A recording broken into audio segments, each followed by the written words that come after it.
Internacional, Cultura, Memoria y Tradición en América Latina. Bienvenidas, bienvenidos todos. Este seminario, como ustedes ya lo saben, está organizado por dos cuerpos académicos de la Universidad Michoacana de San Nicolás de Hidalgo, el Cuerpo Académico 45, Estudios Mexicanos, y el Cuerpo Académico 281, que es al que pertenecemos la doctora Lorena, la doctora Cristina y una servidora, Estudios Interdisciplinarios en Humanidades. En esta ocasión, pues tenemos el honor que nos acompañe la doctora María Jesús Torquemada Sánchez de la Universidad Complutense. Ella el día de hoy nos va a compartir una conferencia titulada Delincuentes de la Magia y el Sexo ante la Inquisición de México, los documentos de la Bancroft Library. Voy a cederle la palabra a mi compañera, la doctora Lorena Ojeda, para que lea una síntesis curricular de nuestra ponente. Bienvenida, doctora María Jesús, un gusto tenerte. Es un gusto. Muchísimas gracias. Permítanme que tengamos un poquito de eco. Gracias, ya. Que estamos aquí en el aula. Muchísimas gracias, maestra Su. Y bueno, pues es un gusto para mí enorme darle la bienvenida ahora, aunque sea de manera virtual y remota, a la doctora Torquemada, con quien coincidimos en su momento en la Universidad de California en Berkeley. Y bueno, pues es justamente reflejo de las redes que se establecen, pues muy positivas, muy fructíferas cuando uno anda haciendo trabajo en archivo, ¿no? En cualquier localidad. Bueno, pues voy a leer, tiene un currículum amplísimo, mucha experiencia, muchos años de trabajo. Y bueno, pues les comparto quién es nuestra ponente. La doctora María Jesús Torquemada es profesora titular del Departamento de Derecho Romano e Historia del Derecho en la Universidad Complutense de Madrid, donde ha trabajado y dado clases, investigación también desde 1982. A lo largo de estos años ha participado en numerosos proyectos de investigación financiados por entidades públicas y ha intervenido en distintos cursos, coloquios, ciclos de conferencias, congresos nacionales e internacionales, documentales y programas de divulgación científica en diversos medios de comunicación. Ha sido profesora visitante en algunas universidades e entidades académicas extranjeras, como la Universidad de Messina, el Max Planck Institute de Frankfurt, la Sarsky University of Varsovia, la Universidad de California en Berkeley, la Universidad Autónoma de Santo Domingo en República Dominicana, la Universidad de Zagreb en Croacia, entre muchas otras. También ha impartido cursos en estas universidades que ya he mencionado, además de otras como la Università degli Studi di Messina, la Universidad de Viena, la Universidad Nacional y Capodistriana de Atenas y la Universidad de Harvard. Su investigación se ha centrado en materias como la Inquisición española, los estudios de género a lo largo de la historia, la normativa histórica sobre el consumo y el medio ambiente, la legislación histórica local, entre muchas otras. Entre sus libros, pues tiene diversidad de publicaciones, de títulos, todos ellos muy interesantes en sí mismos. Hay que leerlos. Yo le decía que ahora que revisaba la semblanza me dan ganas de conocer a cabalidad la obra, más allá de lo que conozco. Bueno, entre los libros están La Inquisición y el Diablo, Palabra de hereje, La lucha por el agua en una región madrileña, Antiguos documentos y ordenanzas para el Real de Manzanares, 3 estampas sobre la mujer en la historia del derecho, Derecho y medio ambiente en la Baja Edad Media castellana, la inmigración en España durante las primeras etapas del franquismo, y bueno, algunos artículos también específicos sobre delito de brujería y supersticiones, como los delitos de brujería y sortilegios, los orígenes de su represión jurídica y algunas observaciones acerca de sus peculiaridades. Una bruja mulata, Brujas en la Bancroft Library de California, la película Aún por hacer, La Inquisición y el pacto con el diablo, Esto es cosa de brujas, Doctrinario de brujas, entre muchas otras. Y bueno, pues la escucharemos con muchísima atención, con muchísimo gusto, y pues de nueva cuenta, bienvenida, María, por estar acá. Gracias. Bueno, muchísimas gracias. ¿No te escuchamos? ¿No me escuchas? ¿Ya lo escuchamos? ¿Ahora sí? Ah, no, sí te escuchamos. Sí, Ahora te escuchamos. Sí, vale, de acuerdo. Perfecto. Venga, pues muchísimas gracias por la semblanza tan amorosa que has hecho, porque verdaderamente parece mentira los vínculos que se generan después de una estancia de investigación. Por eso, precisamente, quiero agradecer, en primer lugar, a mi compañera y amiga, la doctora Lorena Ojeda, y también a todos los cuerpos académicos que se han mencionado aquí, por haberme invitado a participar en que no me quiero equivocar, que es el séptimo, nada menos que el séptimo Seminario Internacional Cultura, Memoria y Tradición en América Latina. Me van a perdonar si en algún momento tengo alguna carraspera en la voz, porque todavía estoy saliendo de un resfrío, como creo que dicen ustedes. Nosotros hablamos de enfriamiento, pero bueno, lo cierto es que voy a hacer lo que pueda y les cuento cómo voy a plantear mi exposición. Lo que voy a hacer, en primer lugar, es una brevísima alusión a los documentos de la Bancroft Library de California, concretamente a los que yo tuve acceso y sobre los que han versado muchas de mis publicaciones. He tenido que aprovechar todo el material que había conseguido allí, porque, como muy bien sabrán quienes hayan acudido a los Estados Unidos a investigar, hay que sacarle mucho provecho, porque llegar allí es muy complicado, es muy caro, obtener la reprografía es también carísima. Entonces, voy a intentar contarles sencillamente. Primero, un breve planteamiento de los documentos y después voy a entrar en dos casos concretos, dos expedientes concretos. Uno, relativo a los delitos de sortilegios y supersticiones, y después otro relativo al delito de solicitación en confesión, que muchos de ustedes ya conocerán, pero bueno, luego explicaré un poquito más. Lo primero que tengo que decirles es que hay una colección dentro de la Bancroft Library de la Universidad de Berkeley, California, que se denomina la Latinoamericana Collection. Comprende obras impresas muy diversas, mapas, en fin. ¿Y qué es lo que ha ido recogiendo esa colección desde principios del siglo XX? Lo que ha ido recogiendo son documentos siempre referentes a la cultura latina a lo largo de toda la costa oeste de los Estados Unidos, Centroamérica, etcétera. Es lo que a mí me llamó la atención, porque cuando me lo encontré me resultó como si hubiera hallado la tumba de Cleopatra, porque nunca esperé encontrar un repositorio de papeles de Inquisición tan rico y tan abundante como el que se me puso delante de mis ojos.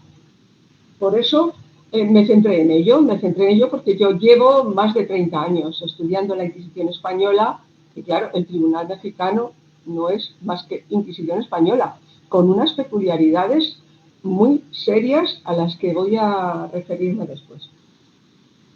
Bueno, pues claro, resulta que estos documentos, teniendo en cuenta que, no me quiero equivocar con las fechas, teniendo en cuenta que el Tribunal Mexicano de la Inquisición se crea en 1569 y que desaparece formalmente en 1820, bueno, pues los documentos que están en la Bancroft Library abarcan desde 1571, es decir, muy poquito después de su creación, a 1817, es decir, muy poquito antes de su desaparición.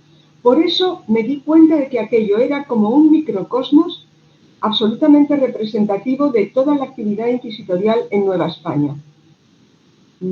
Además, es que, claro, el Tribunal Inquisitorial de Nueva España tenía una jurisdicción amplísima, si nos referimos a los territorios, muchísimo más amplia que cualquier otro tribunal inquisitorial español.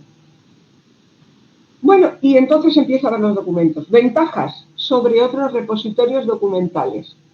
Pues es que son infinitas, pero se pueden resumir en dos.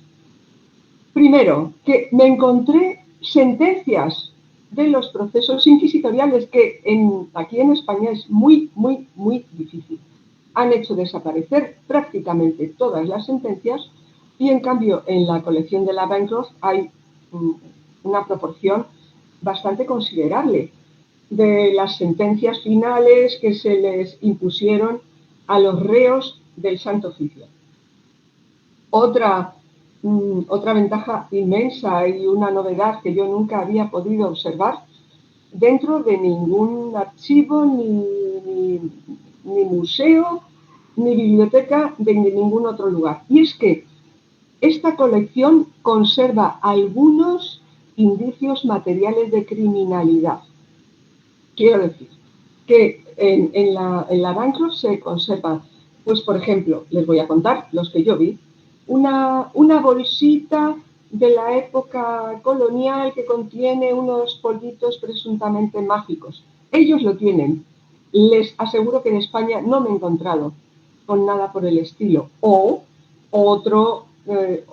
otra bolsita que contenía nada menos que huesos de difunto, que es un elemento importantísimo para llevar a cabo determinados hechizos. Bueno, pues yo, claro, no salía de mi asombro porque llevo 30 y tantos años con esto de la Inquisición y con documentos inquisitoriales y con archivos inquisitoriales, nunca me lo había encontrado. Estas son las ventajas y las novedades. Inconvenientes, pues que los documentos en la Bancroft están muy mal organizados. Están organizados por orden cronológico, no hay sistemática ninguna y hay que hacer lo que se puede si es que queremos funcionar a base de diferentes delitos. A mí me interesaban particularmente pues, los delitos relacionados con el género, con el sexo y, por supuesto, con la magia y las supersticiones. Pero bueno, con empeño se puede conseguir. Miren, ahora ya, después de comentarles cómo yo fui trabajando con todo esto, cuáles son las ventajas de esos documentos, los inconvenientes, vamos a ver qué es lo que pasa con los delitos inquisitoriales en la Nueva España a tenor de lo que yo pude ver en esa muestra enormemente representativa que se contiene dentro de los documentos que pude examinar. Bueno, pues los delitos del foro inquisitorial son muchísimos. Permítanme que les cuente esto porque yo al final, aparte de historiadora, soy jurista.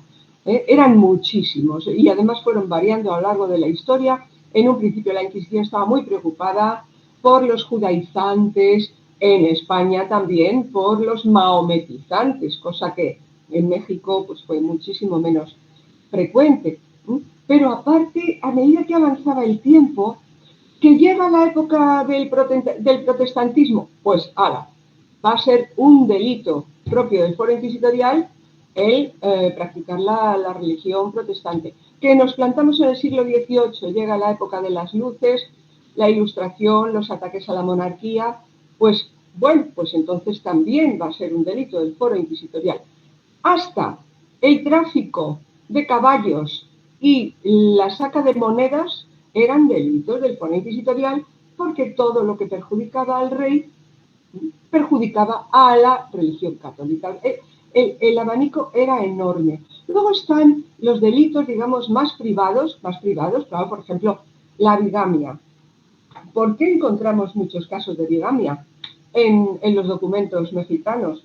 Pues por un motivo clarísimo, y es que muchos españoles que viajaban a América, es decir, que se iban a hacer las Américas, como se decía aquí, dejaban esposa e hijos en España y después llegaban a los territorios americanos y se volvían a casar, volvían a tener hijos con otra señora y eso era muy frecuente, demasiado frecuente. Y también la Inquisición tenía que ocuparse de la bigamia, no fuera a ser que esas personas que contraían doble matrimonio pensaran que eso no era pecado o que como estaban muy lejos se podía hacer, en fin, por todas esas circunstancias.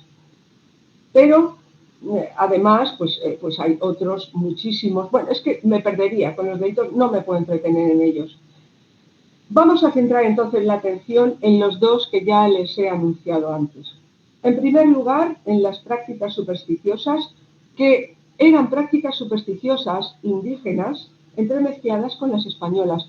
no me van a oír hablar prácticamente del delito de brujería, porque la brujería, técnicamente, jurídicamente, el delito de brujería consiste en practicar una herejía perfecta.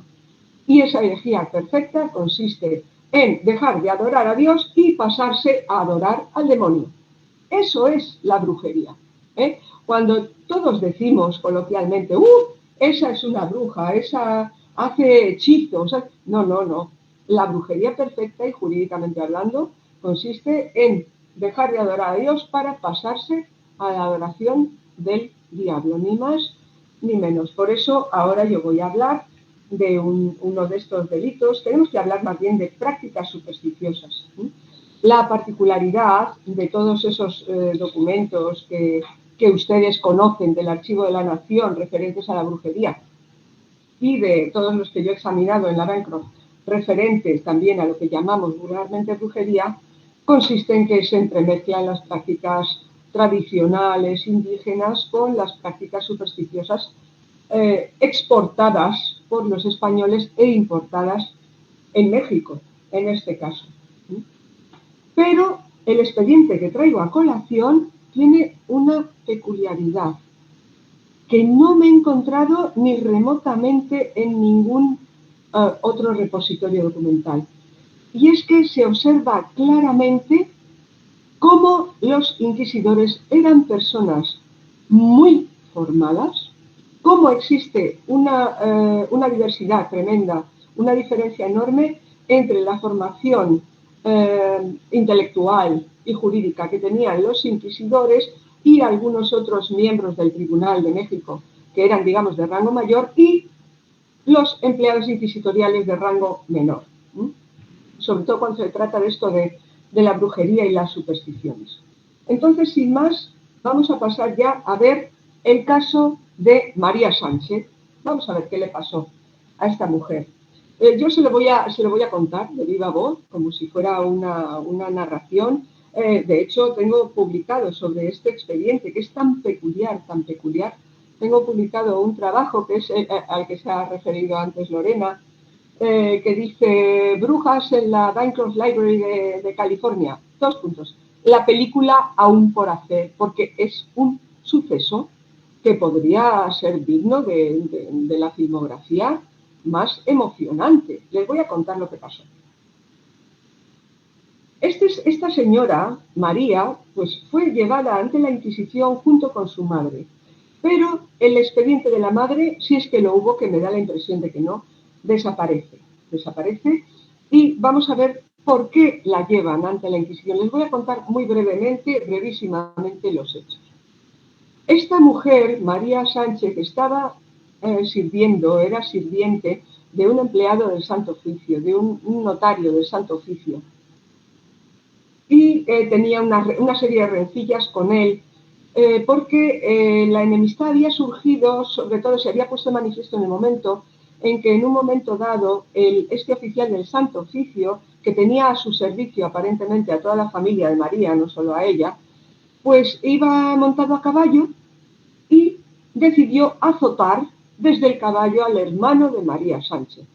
Al intentar azotarlo, se cayó del caballo, se hirió, se lesionó y empezó a tener una serie de dolores, una serie de males. No se le ocurrió otra cosa a este empleado inquisitorial más que llamar a una curandera indígena. ¿Por qué? Pues se le ocurrió, pues porque las curanderas indígenas tenían muy buena fama de que curaban muchas enfermedades. Y llamó a la curandera indígena y la curandera indígena le puso un tratamiento que, lejos de curarle, le empeoró. Y la mujer, al ver la situación, la mujer de este empleado de la Inquisición, le dijo, uy, eso va a ser porque María Sánchez, es decir, la hermana del agredido, te ha lanzado algún hechizo. Eso es que te ha lanzado algún hechizo. Claro, ¿qué pasó? Que este hombre, el que estaba lesionado, se dirigió al tribunal y dijo, miren ustedes, inquisidores, creo que me encuentro mal porque me han lanzado algún hechizo. Y creo que quien me ha lanzado el hechizo ha sido María Sánchez. María Sánchez, que es una mujer indígena también. El caso es que cuando algo de esto ocurría, se le contaban los hechos al tribunal. A ver, ¿qué ha pasado? Pues ha ocurrido esto, que le ha caído el caballo, que este hombre que se siente muy mal, que dice que le han lanzado hechizos. Y a raíz de eso, los inquisidores empiezan a hacer sus averiguaciones. Bueno, y ahora voy a leer lo que dijeron los calificadores. Los calificadores eran unos empleados de la Inquisición que se dedicaban a observar los hechos para ver si en los hechos había indicios de herejía, a ver si había indicios de que la persona acusada había actuado de una manera herética. Bueno, el caso es que estos señores calificadores resultaron ser crédulos. Por cierto, en la península ibérica, los calificadores de la Inquisición no creían en la brujería.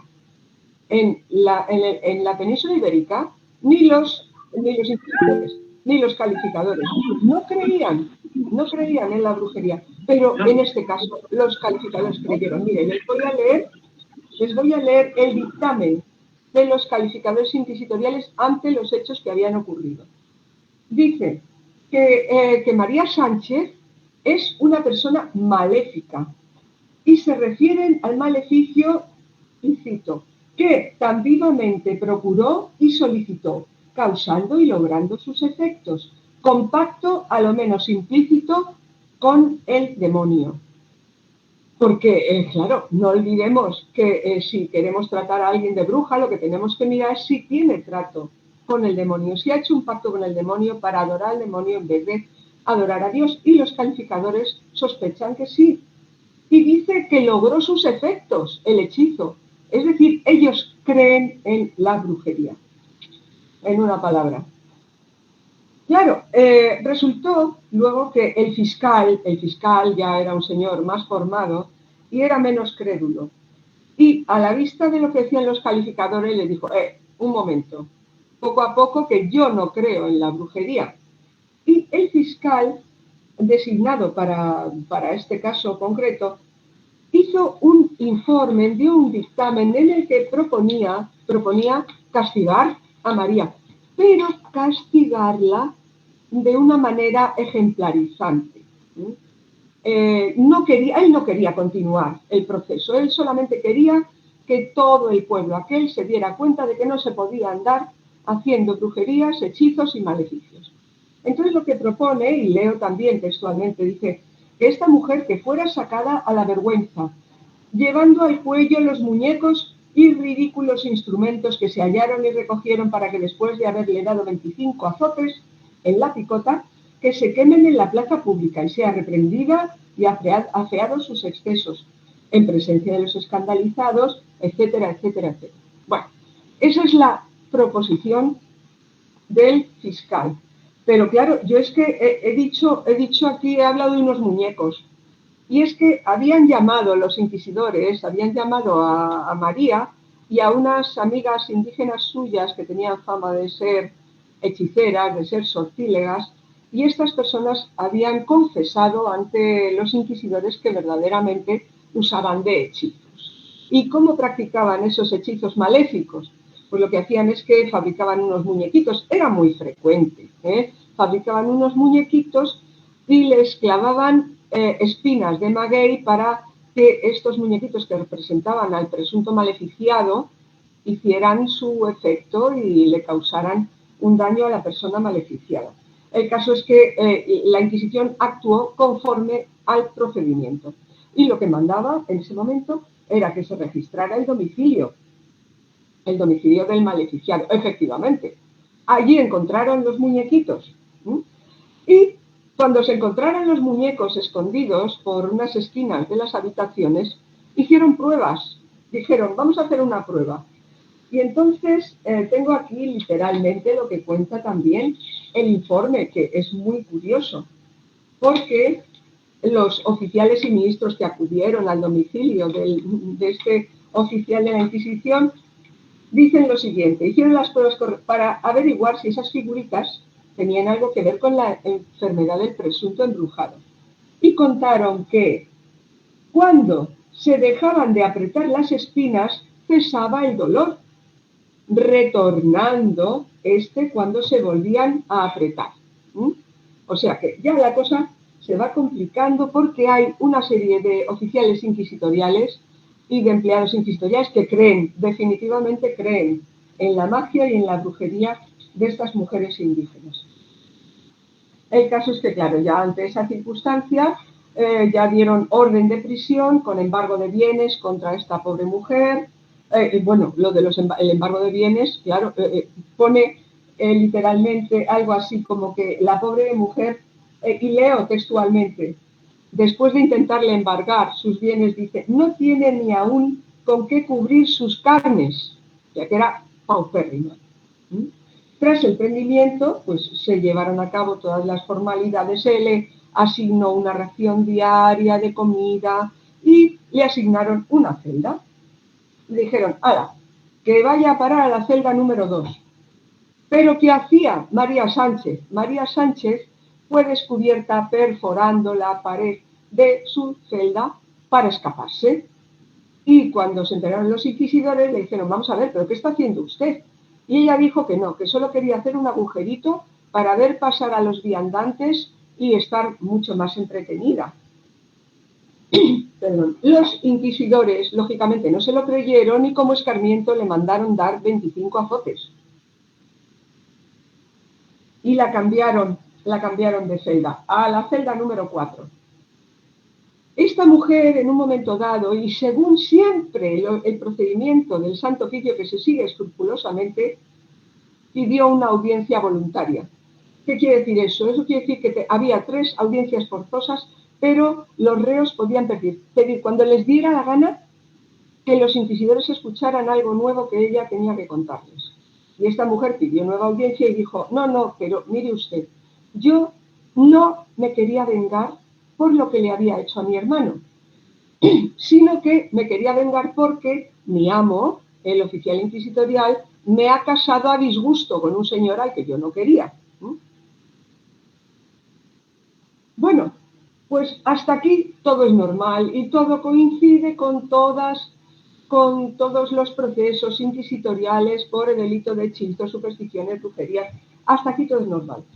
El problema es que el 18 de febrero de 1719, teniendo en cuenta que el proceso había comenzado en 1718, el 18 de febrero de 1719, repito, la reo aparece muerta dentro de la celda número 4.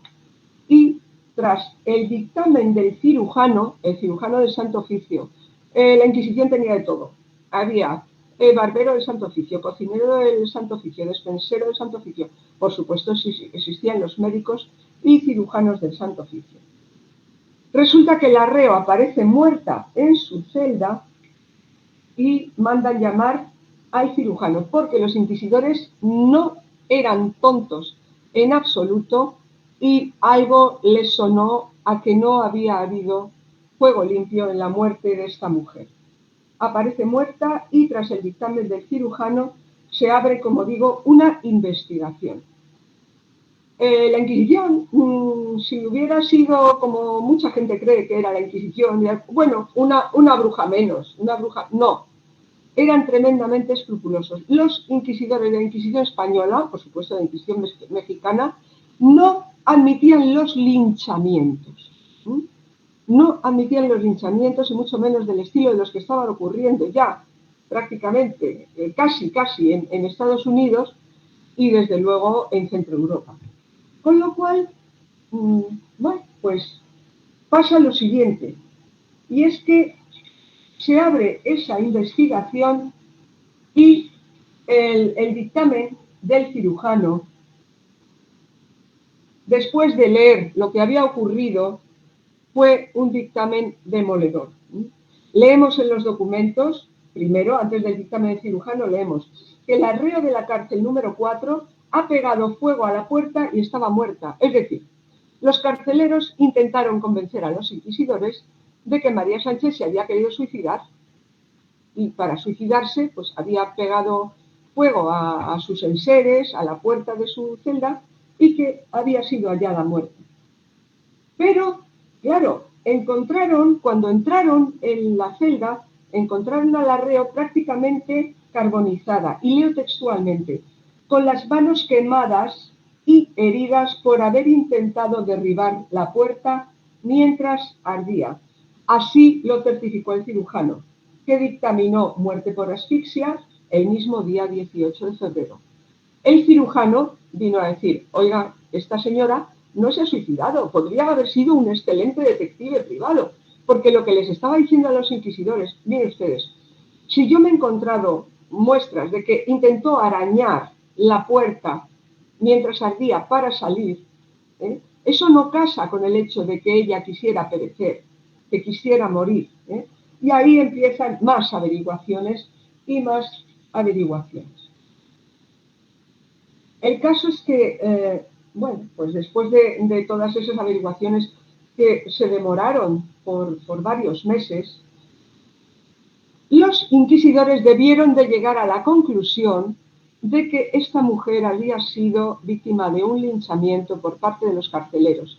Una vez más, los carceleros, que eran personal subalterno, habían decidido que no querían tener brujas en sus celdas por si acaso les pasaba algo a ellos, y habían decidido matarla. ¿Cómo? ¡Qué casualidad!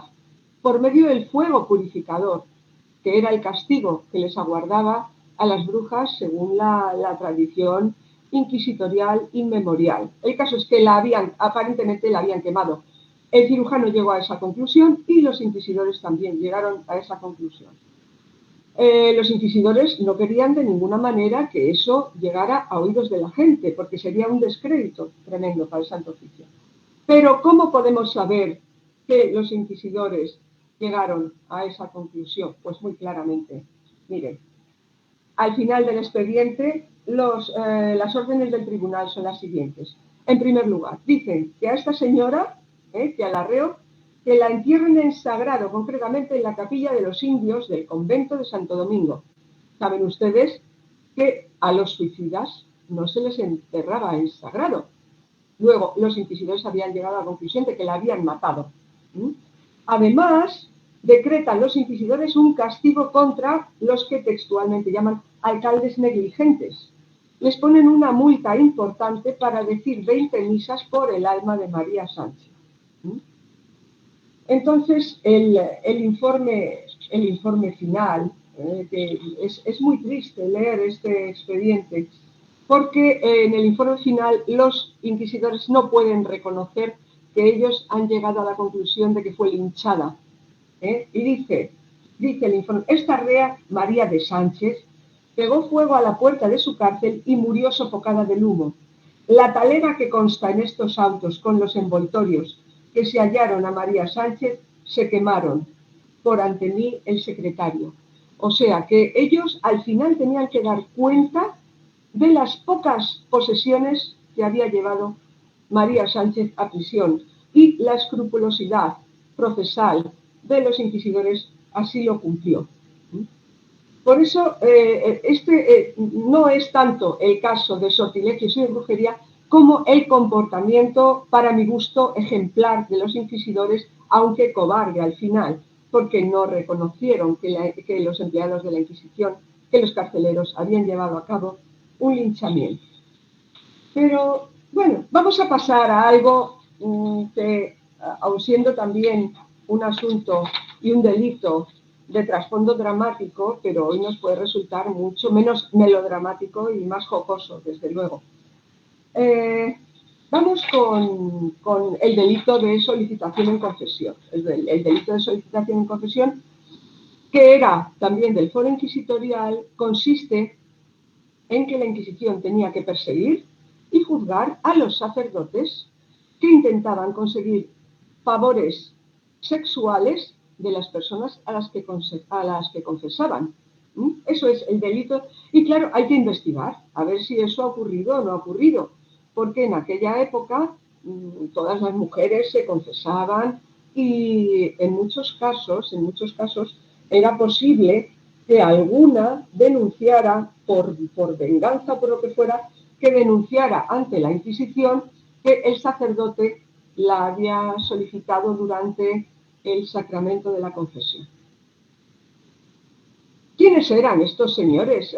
Nos encontramos, ojo, en el periodo que he mencionado de los documentos de la Bancroft, me encuentro con 22 expedientes sobre solicitantes. Es un porcentaje bastante importante. Se admitían testimonios de la víctima y se admitían testimonios de oídas también. Es decir, que, por ejemplo, pues a mí me dijo mi amiga fulanita que el otro día se fue a confesar y que el sacerdote había requerido sus favores sexuales, en fin. Pero en el caso del Tribunal de México existía una peculiaridad, y es que se exigían 2 testigos idóneos para abrir un proceso, es decir, al menos 2 mujeres que fueran a denunciar al solicitante. Es verdad que según lo que contaran las mujeres, eso a veces no se cumplía y bastaba con un testimonio. ¿Quiénes eran esos señores? Miren, pues es una pena, porque en la mayoría eran clérigos que no tenían vocación sacerdotal ninguna, sino que ejercían su ministerio simplemente como un sistema, una manera de ganarse la vida, porque confesar personas pues era una forma de conseguir salir adelante y ganarse la vida. Ellos iban a unas casas, a otras, conseguían, los confesados les llevaban regalos, vivían de eso. En una palabra, eran personas bastante incultas las que cometían este tipo de delitos. Eran personas, además, incautas, porque no eran cuidadosas a la hora de llevar a cabo sus excesos. Tenían una educación muy burda y ya veremos los términos en los que se expresaban, porque un documento o las palabras de un documento dicen muchísimo más de lo que pueda contar yo aquí. De esos 22 casos, solamente 6 de ellos llegaron a sentencia definitiva. Los demás se quedaron por el camino. ¿Por qué? Entre otras cosas porque a veces eran muy astutos estos sacerdotes solicitantes, y cuando llegaba a sus oídos que alguna confesada los había denunciado, lo que hacían es que iban ellos a autoinculparse a la Inquisición porque sabían que el castigo era menor. Vamos a ver 2 casos. El caso de Fray Antonio Gamboa, 1789, Oaxaca. Y es curioso porque se puede hacer un estudio sociológico con esto. Este sacerdote convivía prácticamente con una familia y en esa familia estaba la confesada que finalmente lo denunció.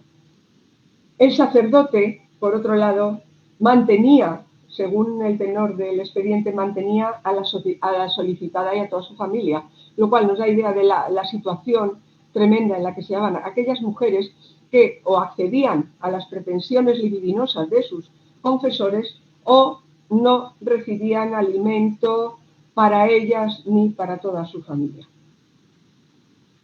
Cada vez este hombre, pues cada vez era más atrevido en sus propuestas sexuales y animaba a la solicitada a llevar a cabo a todo tipo de actos libidinosos, incluidos la masturbación. Voy a leer. A ver, ¿qué es lo que dice? Esto lo cuenta la solicitada, textualmente, porque los notarios del secreto tomaban nota literal de todo lo que decían los testigos, los acusadores y de todo lo que se decía, incluso los reos. Dice,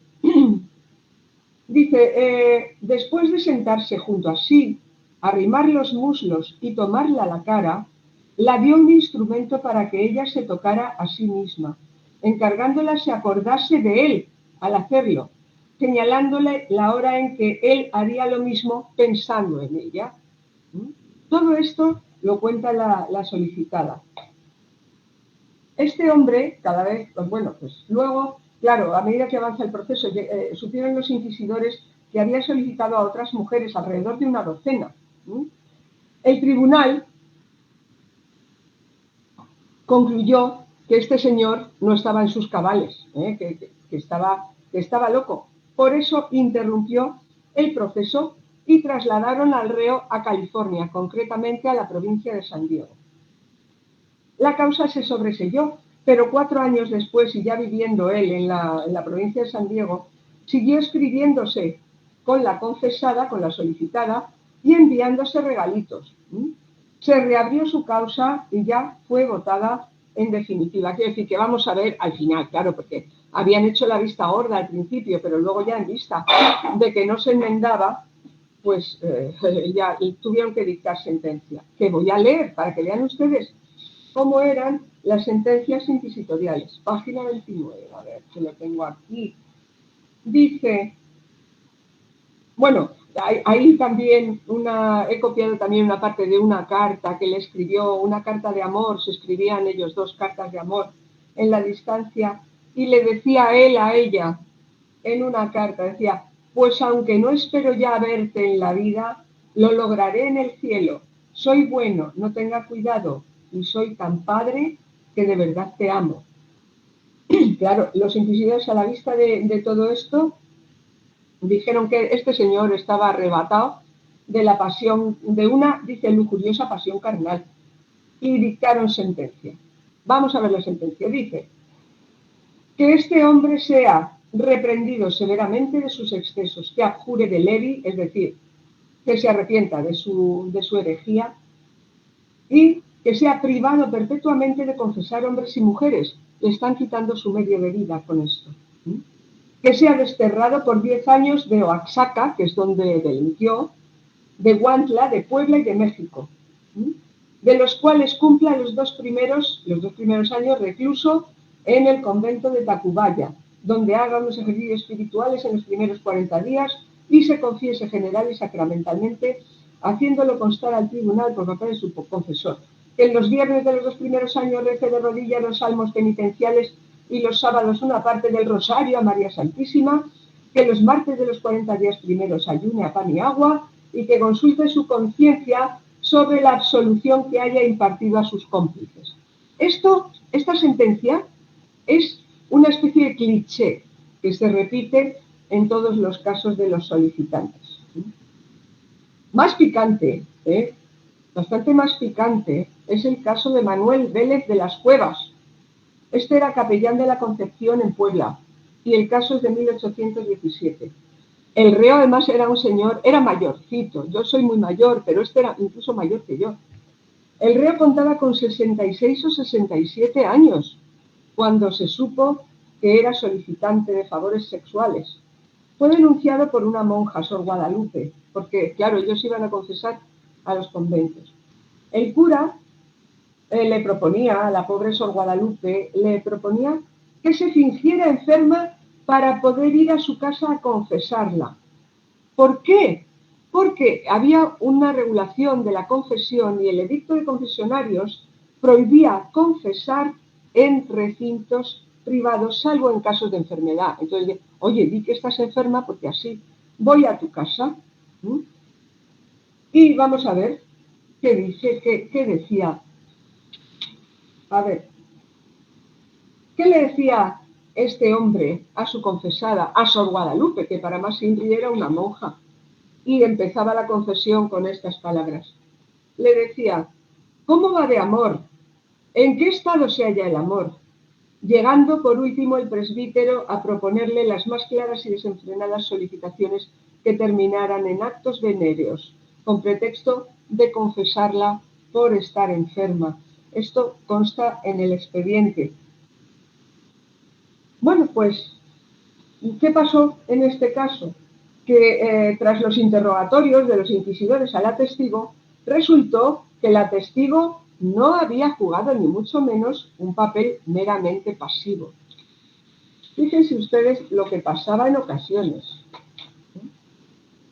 En ocasiones nos encontramos con que las propias solicitadas se prestaban de buen grado a ese tipo de manejos por parte de los religiosos. Resulta que este hombre, como era mayor, estaba bastante sordo y tenía que utilizar, para confesar a la monja, tenía que utilizar una trompetilla, una clásica trompetilla, para llevar a cabo sus procacidades. Y la propia confesada dijo al tribunal que ella había ampliado la rejilla del confesionario para que pudiera caber la trompetilla y que pudieran comunicarse sus amoríos y sus cosas cómodamente. Vamos a ver a ver cómo lo cuenta.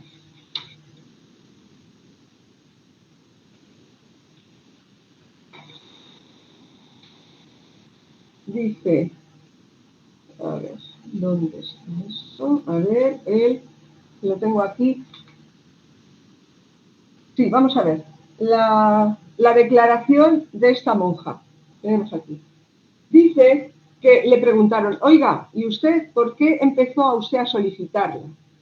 Y dice la monja, en cuanto al origen de la solicitación, dice la monja que presume que pudo contribuir la sinceridad con que ella se manifestó a Vélez los pensamientos impuros que tenía con él. O sea que la monja le confesó al sacerdote que tenía pensamientos impuros con él. Y, claro, al final también tuvieron que sentenciarlo.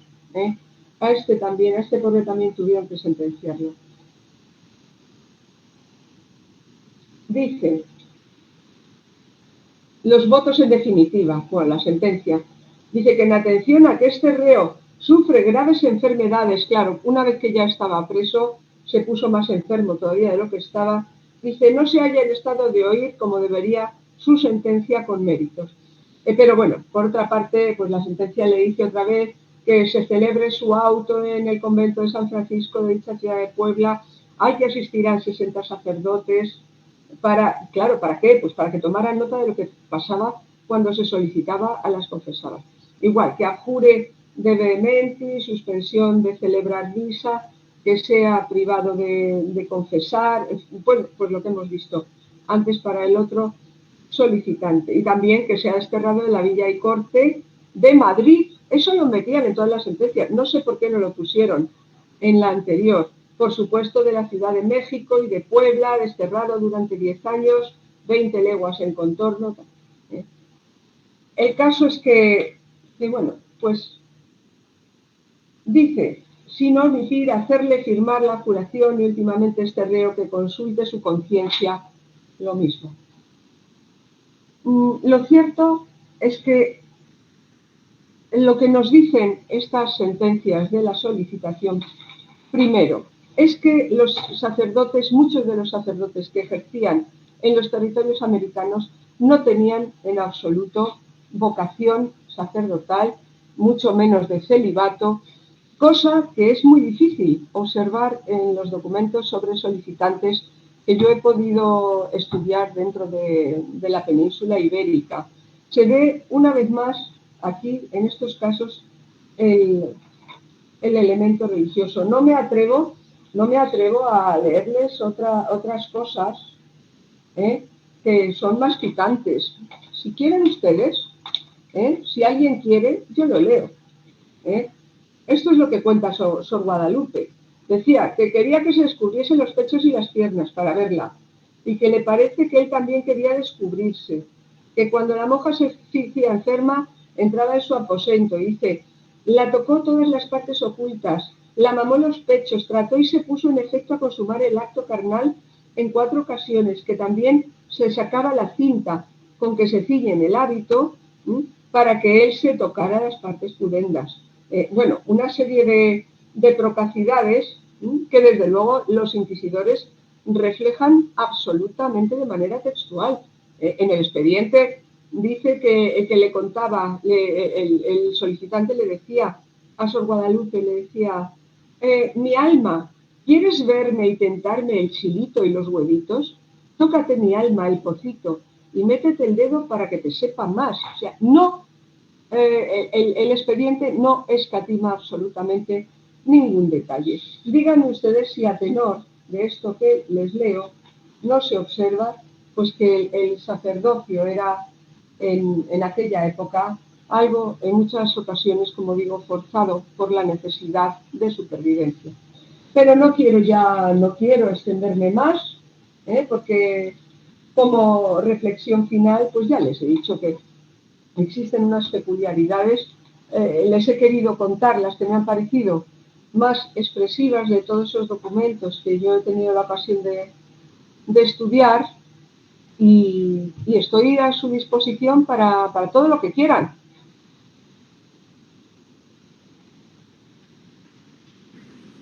Muchísimas gracias.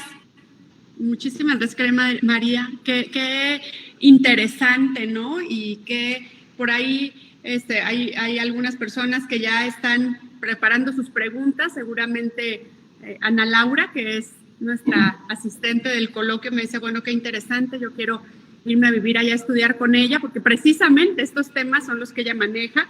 No tiene micrófono, espero pueda por lo menos escribir. Pero bueno, vamos a... la doctora Ana Cristina, que moderaría, tiene algún problema de conectividad, entonces lo voy a hacer yo. Y pues abro el espacio para las preguntas y las respuestas de la doctora. ¿Quién quisiera comenzar por ahí? Si quieren levantar la mano aquí mismo o escribir la pregunta. Adelante, Ivonne. Ivonne del Valle, profesora también de la Universidad de California en Berkeley. Ahora está de visita en México, aquí en la Universidad de Michoacán. Adelante, Ivonne.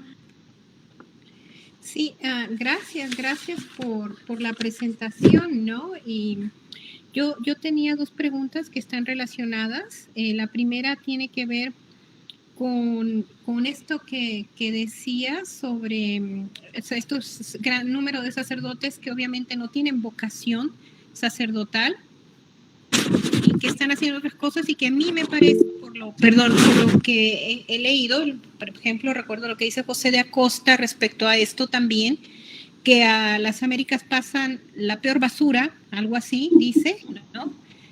De los hombres que no son religiosos y que están ahí precisamente simplemente para ganarse la vida. Entonces, me pregunto si podría, o sea, si estás interesado, si quisieras hacer, a partir de estos casos, una conclusión general sobre lo que fue la evangelización americana ante esta serie de circunstancias, que los casos que tú estás revisando llegaron a la Inquisición porque alguien se quejó, etcétera, etcétera, pero que así como estos casos llegaron, debe haber muchísimos más que nunca llegaron a la Inquisición. Entonces, una pregunta sobre eso, sobre tus conclusiones, que tú ya las has expresado tal cual, ¿no? Sin número de hombres y mujeres que no tenían vocación religiosa, pero pues bueno, ¿qué más iban a hacer? Eso por un lado, y por otro lado, la cuestión de qué significa para ti o qué nos puedes decir, por qué enfocarse en una sociedad a partir de sus crímenes, ¿no? ¿Qué visión puede presentar X sociedad, no cuando se ve desde el punto de vista político o desde el punto de vista económico, sino sobre esta especie de nota roja prolongada, ¿no? Gracias, y eso es todo. Muchas gracias Ivonne.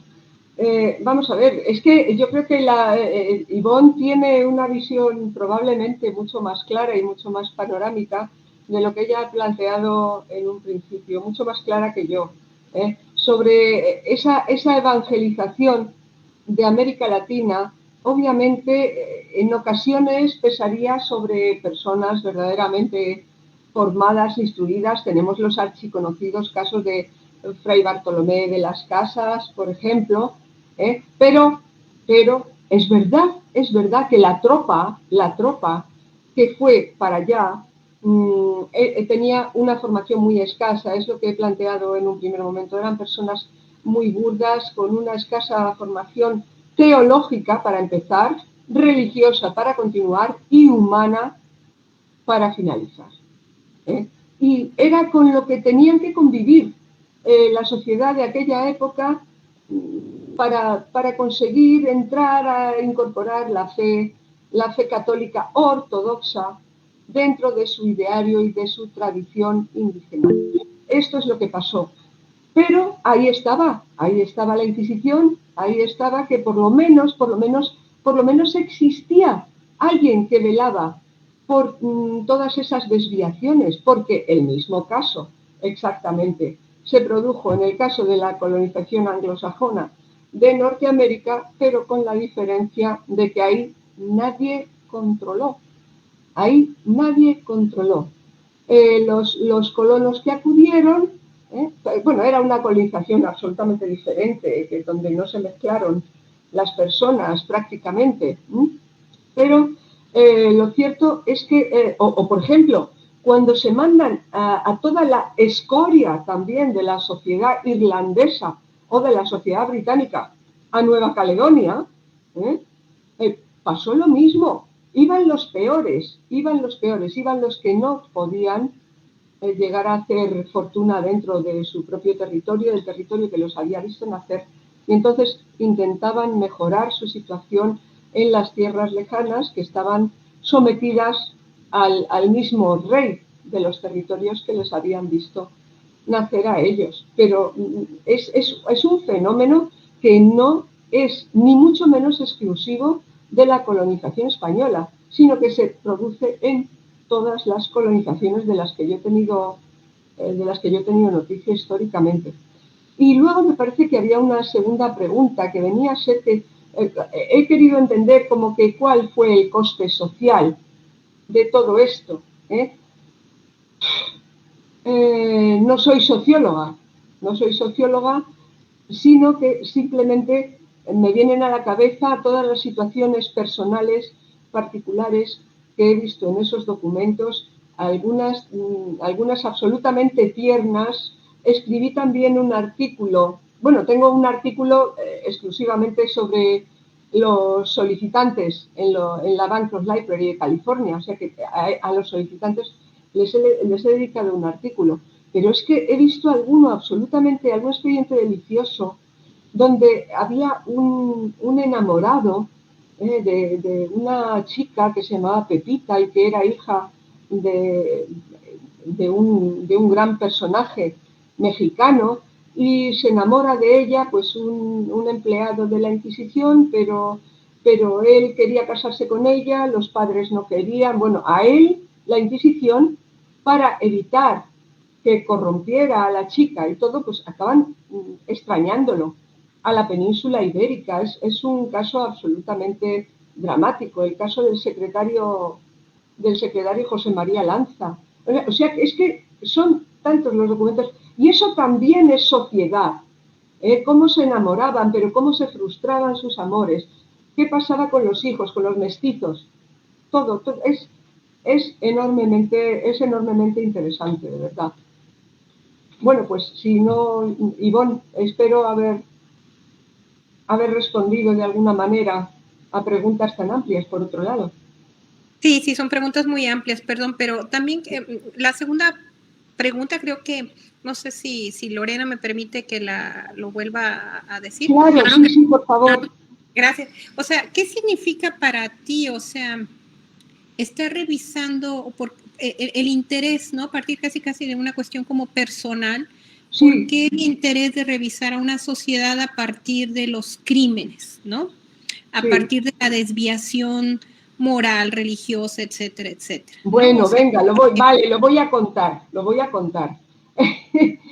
Yo me apellido Torquemada. Torquemada, como sabe cualquiera que se haya acercado mínimamente al tema de la Inquisición española, fue el primer inquisidor general nombrado por los reyes católicos. Claro, yo desde pequeñita escuchaba que a mi papá lo llamaban Gran Inquisidor. Le decían, hola, ¿cómo estás, Gran Inquisidor? Hombre, Gran Inquisidor, ¿cómo te va? Hombre. Y yo le preguntaba a mi padre, papá, ¿por qué te llaman así? Y mi padre era un hombre bastante instruido y nos contó un poco a mí y a mis hermanos. Luego, cuando yo llegaba al colegio, había una pregunta del libro de historia donde decía, la Inquisición española.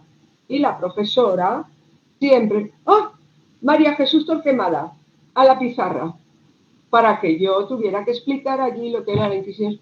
Eso, al final, imprime carácter. Y tuve la ocasión ya, después de entrar en la Facultad de Derecho, se creó en la Facultad de Derecho nada menos que un Instituto de Historia de la Inquisición, porque la Inquisición es una institución jurídica, es un tribunal, eso no lo podemos olvidar nunca. Es un tribunal y no es un tribunal religioso, aquí quiero remarcar eso, es un tribunal de control social. La Inquisición era un instrumento de la monarquía para controlar a la sociedad.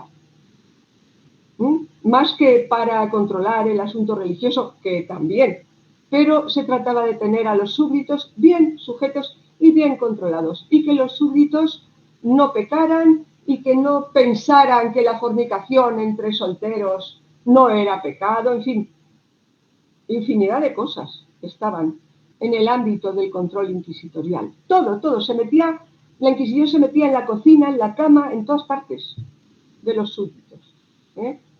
Y eso a mí cuando empecé a estudiar la Inquisición española, a mí me llamó extraordinariamente la atención.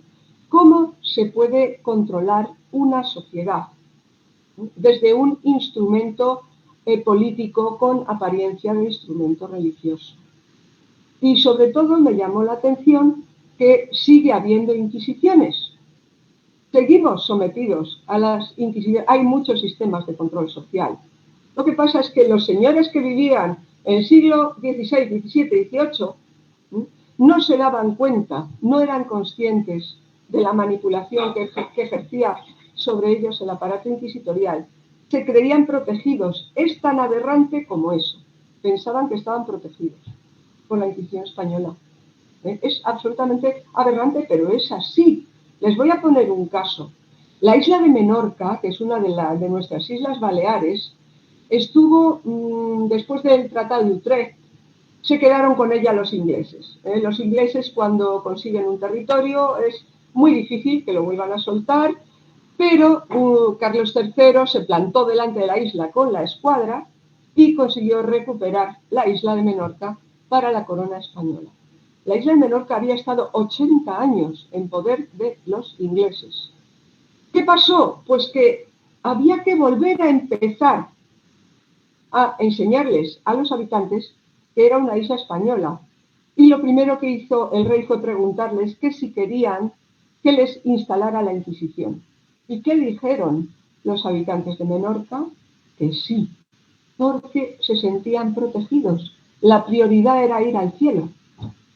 Hasta ese punto llegaba la mentalización. Tomemos nota, porque estamos en el mismo saco. No sé si esto ya se va acercando un poquito más a lo que Ivonne quería indagar. Sí, muchas gracias, muchas gracias. De nada, Ivonne. Entonces, bueno, pues tenemos también a Ana Cristina. Espero el aquí ahí está. Y preguntó, levantó su mano para preguntar. Ya, ahí está. Hola, Ana Cristina. Encantada, qué deliciosa plática, el tema es apasionante, el detalle con el que lo abordas es fascinante. Muchísimas gracias por esta plática. Regresaré para revisarla con más cuidado porque eventualmente hubo lagunas. Me perdí en la conexión. ¿Cómo acaba esta historia de la Inquisición en México? Esa es una pregunta. Porque en una visita que hice al Museo de la Judería o algo así en Barcelona, me impresionó la caída, la toma de la Inquisición en Barcelona en 1820, si mal no recuerdo, y todo lo que la Inquisición es, o sea, las mujeres, hoy que conmemoramos el 25 de noviembre, las mujeres eran especialmente culpadas de actividades judaizantes, porque eran las que compraban o no compraban el puerco, barrían o no barrían en sábado, cosas así por las cuales la Inquisición recabó bienes, mató familias, mató niños, cosas terribles, persiguió brujas, en fin, cosas así. Y esa parte de ese museo a mí me impresionó mucho y me pareció muy alentador el fenómeno de rebelarse violentamente contra la Inquisición, entrar a la Inquisición a saquear los archivos, a liberar a los presos. Me pareció fascinante. Pero en fin, ¿cómo acá en esta historia que tú sigues hay un fin de la Inquisición? ¿Puede verse cómo acabó? Y la otra cosa que también me gustaría saber es si en algún momento estas persecuciones llevaron a los clérigos católicos ilustrados, a los que estaban en los lugares de decisión, a pensar en que no debían controlar así la vida tampoco de los religiosos, y que debían renunciar a la idea de la castidad, ¿no? Eso es todo. Muy interesante lo que plantea Ana Cristina, interesantísimo, porque está hablando de cómo pudo terminar todo eso, algo que existió desde una época tan temprana como 1478 y se acaba en España en 1834. Antes acabó en México. ¿Cómo acabó todo eso? Pues todo eso acabó gracias a la Ilustración, gracias a las ideas ilustradas en el momento en que surge la Revolución Francesa, el triunfo de las ideas ilustradas, el triunfo de la razón, el triunfo de la figura de la mente humana sobre la ratio divina. Ahí es cuando la población empieza a ser consciente. ¿Qué ocurrió en México? Bueno, pues en México ocurrió que estaban ya... por cierto, dentro de lo que pasa es que yo no me he dedicado especialmente a eso porque no me muevo con especial comodidad, pero hay expedientes sobre la Revolución Mexicana dentro de la Bancroft Library, quiero decir, de la Revolución Mexicana en relación con la Inquisición, porque la Inquisición tenía el cometido de perseguir a los revolucionarios que se levantaban contra la corona y, por supuesto, contra las instituciones de la corona, que es tanto como decir contra la Inquisición.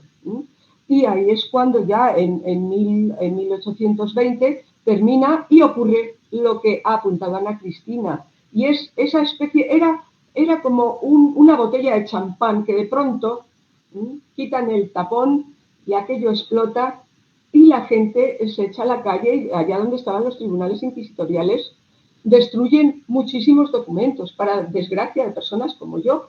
Destruyeron muchísimos documentos porque consideraban que era una institución infame. Y por eso les decía al principio que nos hemos quedado sin muchísimas sentencias, porque es curioso, hay una especie de esquizofrenia, por ejemplo, en el caso de la población española, y ocurrió lo siguiente. Por una parte dijeron, ya se ha terminado la Inquisición, vamos a destruir todo lo que tenga que ver con esta institución odiosa. ¿Y qué pasó? Pues que lo primero que hicieron aquellos cuyos antepasados habían sido penados por la Inquisición fue acudir a las iglesias para descolgar los sanbenitos, que era la prueba de la infamia que había infligido la Inquisición sobre sus antepasados. Ya vamos a los archivos a romper los documentos y las sentencias donde mi antepasado aparece como reo de la Inquisición. Les importaba mucho borrar esa huella de infamia, curiosamente, aunque les tenía que haber importado poco. Y haberlos convertido en... No, pues lejos de guardar en su casa, dentro de un marco, la sentencia donde la Inquisición castigaba a su antepasado, se dedicaron a evitar que quedara memoria de aquello, una especie de esquizofrenia popular. Y por otra parte, que planteaba esto de los clérigos. Sí que hubo clérigos muy importantes, abanderados de la Ilustración y contrarios a la Inquisición. ¿Dónde lo pusieron de manifiesto? Durante la celebración de las Cortes de Cádiz, cuando se reunieron las autoridades, todas las representantes de todos los estamentos españoles en Cádiz para hacer la primera Constitución española, la del año 1812, allí había dos facciones. Por supuesto, el clero estaba representado entre los diputados de las Cortes de Cádiz y había la facción de los que eran partidarios de que continuara existiendo el Santo Oficio y los clérigos importantísimos que eran detractores del Santo Oficio, que querían ya suprimirlo porque eran clérigos ilustrados, de alguna manera. Obviamente, en el caso de la Constitución de Cádiz, vencieron los clérigos ilustrados, porque se hizo la primera Inquisición española que dio al traste con toda la legislación del antiguo régimen, incluida la Inquisición española. Y entonces preguntará, ¿y por qué está hablando de la Constitución del 12 que acabó con la Inquisición y luego nos dice que acabó definitivamente en 1834? Pues porque el primer tercio del siglo XIX en España es como un semáforo, ahora rojo, ahora verde, ahora rojo, ahora verde. De pronto, Fernando VII reinstauraba el absolutismo y reimplantaba la Inquisición. llegaba una sublevación de liberales, el trienio liberal, quitamos otra vez la Inquisición, ¿verdad? Y ya, vamos, que se tuvo que morir Fernando VII para que de verdad, se diera por muerta y enterrada la Inquisición española. Pero hubo muchos clérigos importantes que fueron partidarios, que eran partidarios de la supresión de la Inquisición, y por eso se pudo quitar definitivamente. No sé si he respondido, Ana Cristina. Sí, claro, muchísimas gracias. De nada, a usted. Gracias. Yo tengo, aprovechando que tengo el uso de la voz, tengo también una pregunta. Tendemos a ver, o la historiografía tiende a tratar, quizá no la historiografía más detallada, ¿no? O los estudios como los que tú realizas, pero sí como una institución un tanto como un bloque. Aquí la pregunta sería si hubo posibilidad, digamos, o si hay evidencias de actuaciones muy específicas. Voy a quitar mi cámara porque está un poquito lento. Yo no sé si me escuchan bien. Yo escucho bien. Ok, perdón. Es que yo ya veo las imágenes congeladas.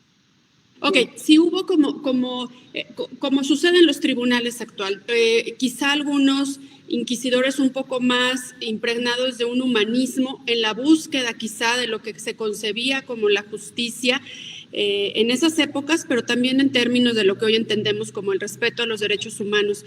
¿Hay esas diferencias o no? ¿O todos iban como por la misma línea? Muchas gracias por la pregunta. Fueron tantos años, tantos siglos de Inquisición y tantas personas las que estuvieron involucradas que las personalidades de las máximas autoridades de la Inquisición variaban muchísimo según los tiempos. Y ahora me viene a la cabeza cuando pensamos en que el inquisidor es un señor sanguinario. No lo eran mucho más sanguinarios los subalternos, esos carceleros que decidieron quemar a María Sánchez. Esos eran los miembros sanguinarios. Los inquisidores eran teólogos, tenían que ser doctores en teología, mayores de 35 años, con una mente muy formada y desde luego bastante racionalistas para lo que había en aquella época. No olvidemos que, por ejemplo, en España, gracias a la Inquisición española, en España y en todos los tribunales independientes de la Inquisición española, americanos y peninsulares, en todos se salvaron las brujas de la quema. Mientras estaban ocurriendo quemas horribles de brujas en Massachusetts, en el centro de Europa, en Alemania, en España, por suerte, los inquisidores no creían en la brujería. Sin embargo, las autoridades civiles centroeuropeas, por ejemplo, creían en la brujería y llevaban a cabo tremendos linchamientos de brujas. Hay por hablar de lo que yo conozco, para decir cómo era la mentalidad inquisitorial, que no eran los inquisidores, de inquisidores para arriba, miembros del Consejo de la Suprema, inquisidor general, no eran ni mucho menos personas sanguinarias. Me viene a la cabeza el inquisidor Salazar y Frías. Fíjense ustedes qué frase más bonita. Hubo un brote de brujería en Navarra, en unos pueblos pequeñitos del norte de España, y eran unos pueblos que estaban tan metidos en la montaña que no se podía acceder con carro. Hay un brote de brujería en Zugarramurdi, un pueblo de allí. Vamos a mandar a un inquisidor para que haga una averiguación. Y este señor se tuvo que ir montado en una mula, porque si no, no podía llegar. Hizo su evaluación de lo que estaba pasando allí, porque hubo unos procesos sangrientos donde mataron a varias brujas, pero cuando este señor llegó, volvió a Madrid y redactó su informe. El inquisidor Salazar y Frías era un adelantado del racionalismo y del humanismo. Y puso lo siguiente, dice, yo he estado viendo todo aquello, y pone literalmente, no hubo brujos ni embrujados hasta que se empezó a hablar y a escribir de ellos. Él dijo, esto ha sido un fenómeno de histeria colectiva que se puede transponer a todo lo que estaba pasando en el centro de Europa, en el norte de Europa, desde luego en las Islas Británicas. donde las autoridades civiles no habían estudiado nada. Los señores feudales no estudiaban nada. Cuando existía un brote de brujería dentro de sus territorios, linchaban a todas las brujas. No ellos directamente, permitían que la población ignorante de campesinos linchara a las brujas, porque ellos mismos creían en la brujería. Pero los inquisidores eran muy racionales comparados. Claro, ¿dónde está el verdadero problema de la Inquisición? ¿Dónde está la verdadera crueldad de la Inquisición española? Miren, en el secreto, en eso no cae nadie. El secreto era en lo que dominaba todo el funcionamiento de la Inquisición. Por ejemplo, si a mí me llamaban, ha habido una solicitación en confesión, y a mí me llaman como testigo, porque yo soy amiga de la presunta solicitada. Me llaman y me preguntan, oye, ¿tú has oído decir a fulanita que este sacerdote haya pedido sus favores sexuales? Pues mire, pues sí o pues no. Me ordenaban jurar secreto. Yo, una vez que salía del tribunal, había jurado secreto y yo no podía contar lo que estos señores me habían preguntado. Eso, todo funcionaba. De hecho, se llamaba la Cámara del Secreto. El secreto, muchas veces se habla del secreto, no del Santo Oficio. El secreto era lo más perverso que tenía la Inquisición española. Y otra cosa súper perversa es que cuando a mí me llamaban ante la Inquisición en calidad de reo, porque me acusaban de algo, no me decían de qué me acusaban. Me preguntaban lo que llamaban las preguntas generales. A ver, dígame usted su nombre, quiénes son sus padres, a qué se dedica, dónde vive, todo eso. Y la tremenda pregunta, que decían, ¿sabe usted por qué está aquí? Esa es una pregunta absolutamente perversa, porque entonces esa persona atribulada empieza a darle vueltas porque no sabe a cuento de qué la han llamado los inquisidores. Sí, la han llamado porque se han enterado de que se entiende con su vecino a pesar de estar casada. Sí, la han llamado porque un día en la taberna dijo una blasfemia contra la Virgen María, por ejemplo. No sabe, es absolutamente perverso. En esa situación, las personas acusadas empezaban a decir las cosas más diversas y a veces los inquisidores, por medio de esa pregunta perversa, conseguían acusaciones contra terceras personas. Se podría hablar tanto sobre los problemas que planteaba la perversión de la actuación de la Inquisición española. Era una actuación perversa. El paso del edicto de gracia al edicto de fe, porque primero ponían en las iglesias unos carteles donde decían, el que haya hecho esta y esta cosa y esta otra, si viene y se autodelata, vamos a ser buenos con esa persona. Pero cambia el edicto de gracia, pasa al edicto de fe. Y en el edicto de fe ya pone, si alguien sabe que su vecino, que su hijo, que su padre, que su esposo ha hecho esto, absolutamente perverso. Padres denunciaban a hijos, hijos a padres, maridos a esposas, esposas a las hermanas, cuñadas. Muchos tenían muchísimas perversiones, pero por otra parte era una maquinaria muy garantista, una maquinaria jurídica muy garantista comparada con la justicia normal y corriente, quiero decir, con la justicia secular de aquella época, mucho más. La tortura se practicaba en aquella época en todas las jurisdicciones seculares y religiosas, solo que la Inquisición española tenía un médico que estaba delante para que no dañaran al torturado más de la cuenta. O sea, son unas contradicciones que ahora nos resultan tremendas, pero en aquella época eran normales. ¿Se escuchó? Sí, se escuchó muy bien. Se escuchó muy bien. Yo voy un poquito desfasada. Ya. De hecho, tuve que cambiarme de aula, pero te hemos escuchado muy bien. Y muchas gracias por la respuesta. Es súper interesante pues conocer justamente todos estos procesos y la diversidad de historias, ¿no? Que seguramente se entretejen y que, bueno, los expertos como tú han dado a conocer Ahora platicábamos con los estudiantes previamente justamente de lo fascinante también que ha sido la propuesta de la microhistoria italiana, ¿no?, de Ginsburg, a partir justamente de algunos procesos inquisitoriales y bueno, toda la propuesta en historia nocturna que él maneja, etcétera. Entonces, creo que sigue siendo un tema vigente, ¿no?, a pesar de la distancia en el tiempo.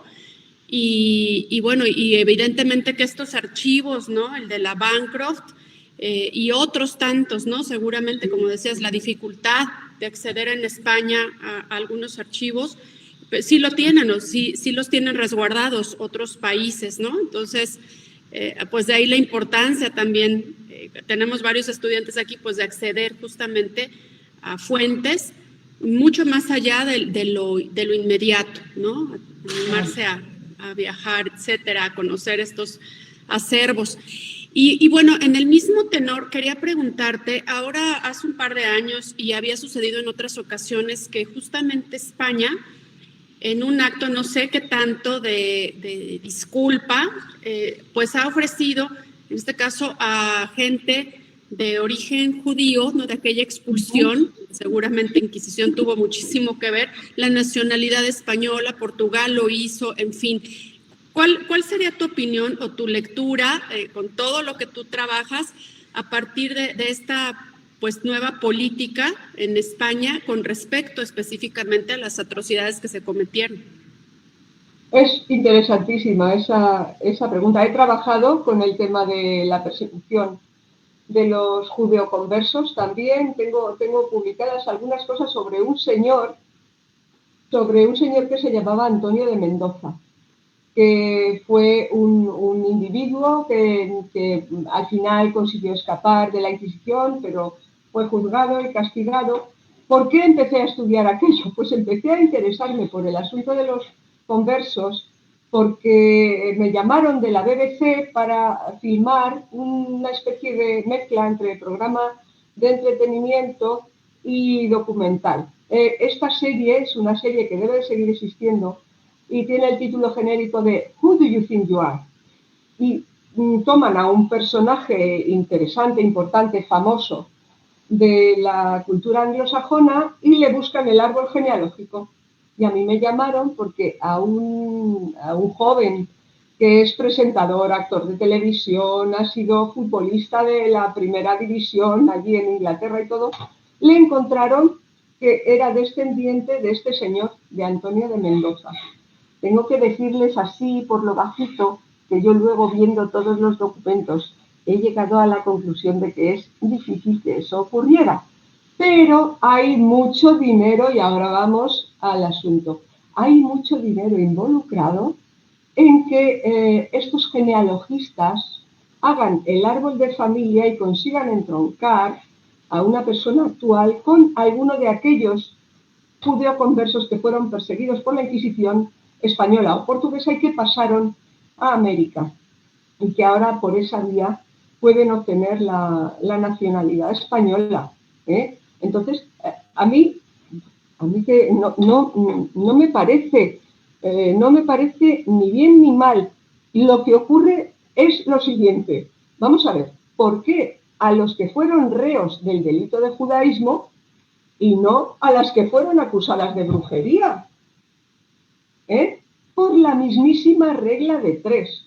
Lo que pasa es que, claro, el lobby judío, todos sabemos que es importante, pero tanto fueron perseguidos por la Inquisición los judaizantes, como fueron perseguidos los acusados de bigamia o, qué sé yo, pues lo que estaba diciendo, una señora que fue acusada del delito de brujería y que tenemos una sentencia contra ella.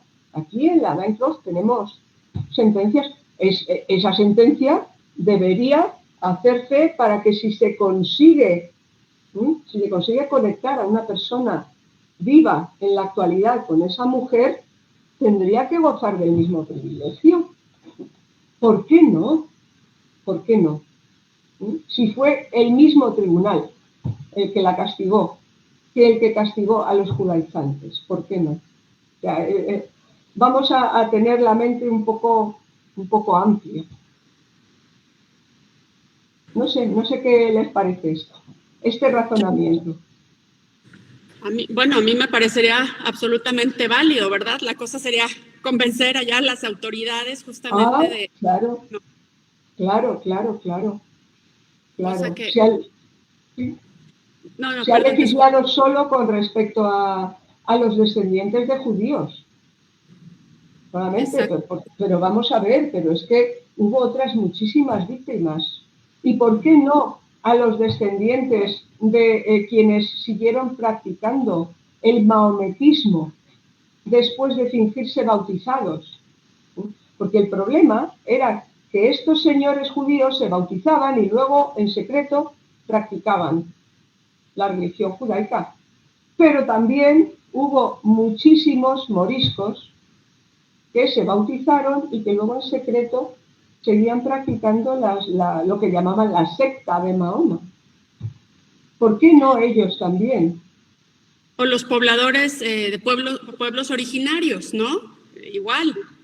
Esto nos llevaría, ¿no?, a ampliar realmente y a quizás asumir con humildad, ¿no? Pues el daño que se generó de manera histórica, y creo que quizá no estamos todavía en el momento en el que esto va a suceder, ¿no? No para todos. No, de momento no van los vientos por ahí, no.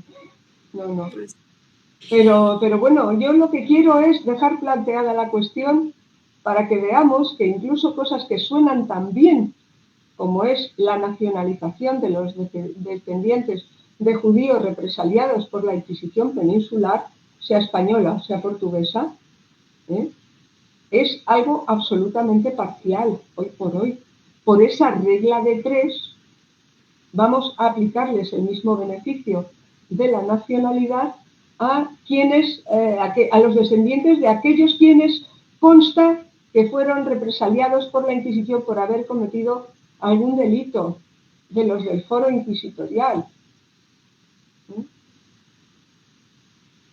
Muchísimas gracias, María. ¿Alguna otra pregunta o algún comentario?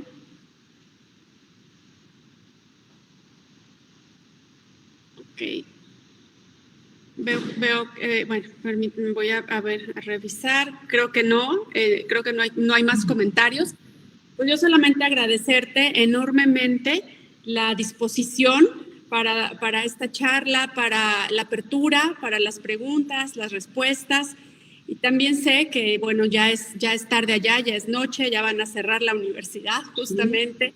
Sí, bueno, a las 9 cierran. Como no haya salido, tengo que pasar todo el fin de semana. Eso sí sería tremendo con el frío que está haciendo ya. Sí, bueno, tengo algunos frutos secos en el despacho, creo que podría sobrevivir.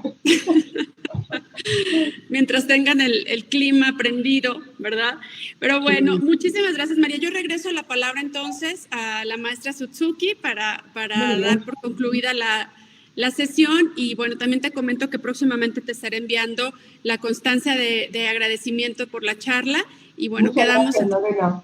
Ha sido un placer, de verdad. Y además, muy interesantes las preguntas. Muchas gracias. Muchas gracias. Nos vemos. Gracias. Muchísimas gracias. Súper interesante. Yo estaba tomando nota precisamente y se me hace que por ahí...